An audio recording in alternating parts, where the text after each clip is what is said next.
আয়োগৰ নিৰ্দেশ অনুসৰি 15 ছেপ্টেম্বৰৰ ভিতৰতে ৰাজ্যৰ পঞ্চায়ত নিৰ্বাচন অনুষ্ঠিত কৰিব ৰাজ্যিক নিৰ্বাচন আয়োগে।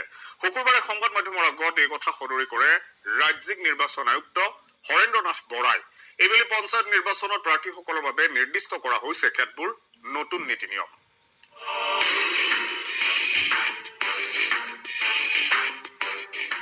15 ছেপ্টেম্বৰৰ ভিতৰতে অনুষ্ঠিত হ'ব পঞ্চায়ত নিৰ্বাচন। চৰকাৰে মুকলি কৰি দিছে নিৰ্বাচনৰ ধন। ঘোষণা ৰাজ্যিক নিৰ্বাচন আয়ুক্তৰ। প্ৰাৰ্থীৰ বাবে নতুন নীতি নিৰ্দেশনা নিৰ্ধাৰণ নিৰ্বাচন আয়োগৰ। গুৱাহাটী উচ্চ ন্যায়ালয়ে নিৰ্ধাৰণ কৰি দিয়া সময়তেই ৰাজ্যত পঞ্চায়ত নিৰ্বাচন অনুষ্ঠিত কৰিব ৰাজ্যিক নিৰ্বাচন আয়োগে। অহা 15 ছেপ্টেম্বৰৰ ভিতৰত পঞ্চায়ত নিৰ্বাচন অনুষ্ঠিত কৰিবলৈ ৰাজ্যিক নিৰ্বাচন আয়োগক নিৰ্দেশ দিছিল উচ্চ ন্যায়ালয়ে। ইয়াৰ পিছতেই ছেপ্টেম্বৰত পঞ্চায়ত নিৰ্বাচন অনুষ্ঠিত কৰিবলৈ ইতিমধ্যে তৎপৰতা আৰম্ভ কৰিছে আয়োগে। অৱশ্যে অহা 30 জুনত NRCৰ চূড়ান্ত খচৰা প্ৰকাশ পোৱাৰ পিছতহে পূৰ্ণোদ্যমী নিৰ্বাচনৰ প্ৰস্তুতি চলাব ৰাজ্যিক নিৰ্বাচন আয়োগে, কিয়নো বৰ্তমান জিলা উপায়ুক্তসকল ব্যস্ত হৈ আছে NRCৰ কামত, যাৰ বাবে উপায়ুক্তসকলৰ পৰা এতিয়ালৈ বিশেষ সহযোগিতা লাভ কৰা নাই নিৰ্বাচন আয়োগে। শুকুৰবাৰে সংবাদ মাধ্যমৰ আগত এই কথা সদৰি কৰে ৰাজ্যিক নিৰ্বাচন আয়ুক্ত হৰেন্দ্ৰ নাথ বৰাই। মাননীয় আদালতে নিৰ্বাচন আয়োগক নিৰ্দেশ দিছে যে 15 ছেপ্টেম্বৰৰ ভিতৰত ইলেকশ্যনৰ সম্পূৰ্ণ প্ৰক্ৰিয়া সম্পূৰ্ণ শেষ কৰিব লাগে। আমি মাননীয় আদালতৰ নিৰ্দেশ মৰ্মে আমি পাতিম। নিৰ্বাচনৰ বাবে ইতিমধ্যে ৰাজ্য চৰকাৰে যাৱতীয় পুঁজি মুকলি কৰি দিয়া বুলিও অৱগত কৰে ৰাজ্যিক নিৰ্বাচনী আয়ুক্তই। আমাৰতো প্ৰিপেৰেশ্যনটো 100% প্ৰিপেৰেশ্যন। এতিয়া ধৰক আমাৰ পিছৰ কামখিনি হ'ল ইলেকশ্যন নটিফিকেশ্যন। ইলেকশ্যন নটিফিকেশ্যনটো আমি সময়মতে কৰিম আৰু সহযোগিতাটো পাই আছোঁ। বাকীখিনি পালোঁৱেই, ধৰক পইচা পাতি যিখিনি পালোঁ।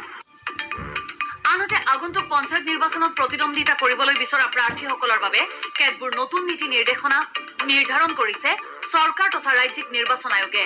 প্ৰাৰ্থীসকলৰ 2টাতকৈ অধিক সন্তান থকা অথবা শিক্ষাগত অৰ্হতাৰ ক্ষেত্ৰত পঞ্চায়ত আইনৰ সংশোধনী ঘটাই বান্ধি দিয়া হৈছে কিছু নতুন নিয়ম। অৱশ্যে 2টাতকৈ অধিক সন্তান থকাসকলক এইবাৰলৈ কিছু সকাহ। 19 মাৰ্চ 2018 পূৰ্বে 2টাতকৈ অধিক সন্তান থাকিলেও খেলিব পাৰিব নিৰ্বাচন। কিন্তু প্ৰাৰ্থীজনৰ এগৰাকী বা একাধিক পত্নী অথবা পতিৰ জৰিয়তে 19 মাৰ্চৰ পিছত 2টাতকৈ অধিক জীৱিত সন্তান থাকিলে নিৰ্বাচনত প্ৰতিদ্বন্দ্বিতাৰ বাবে তেওঁ অযোগ্য বিবেচিত হ'ব। তেওঁলোক অযোগ্য হ'ব যদিহে লোকজনৰ এগৰাকী বা একাধিক পত্নী বা পতিৰ জৰিয়তে সন্তানৰ সংখ্যা 2টাৰ অধিক হয়। অৱশ্যে যদি 19 মাৰ্চ 2018 আগতে যদি কাৰোবাৰ সন্তানৰ সংখ্যা 2টা অধিক, এনেকুৱা লোক অযোগ্য নহ'ব। নিৰ্ধাৰণ কৰা হৈছে প্ৰাৰ্থীসকলৰ শিক্ষাগত অৰ্হতাও। জিলা পৰিষদৰ সদস্যৰ ক্ষেত্ৰত মিনিমাম কোৱালিফিকেশ্যনটো হ'ল উচ্চতৰ মাধ্যমিক শিক্ষান্ত চাৰ্টিফিকেট।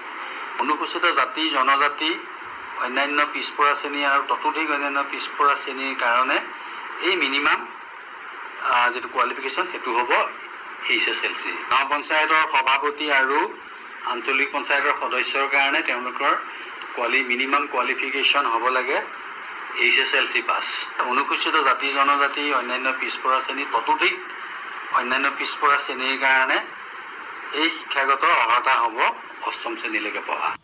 লক্ষণীয়ভাৱে প্ৰাৰ্থীজনৰ ঘৰত স্বাস্থ্যসন্মত শৌচাগাৰৰ ব্যৱস্থা নাথাকিলেও অযোগ্য প্ৰাৰ্থী হিচাপে বিবেচিত হ'ব তেওঁ। কেমেৰা পাৰ্চন দিব্যজ্যোতি বনিয়াৰ সৈতে মুন গোস্বামী, DY365।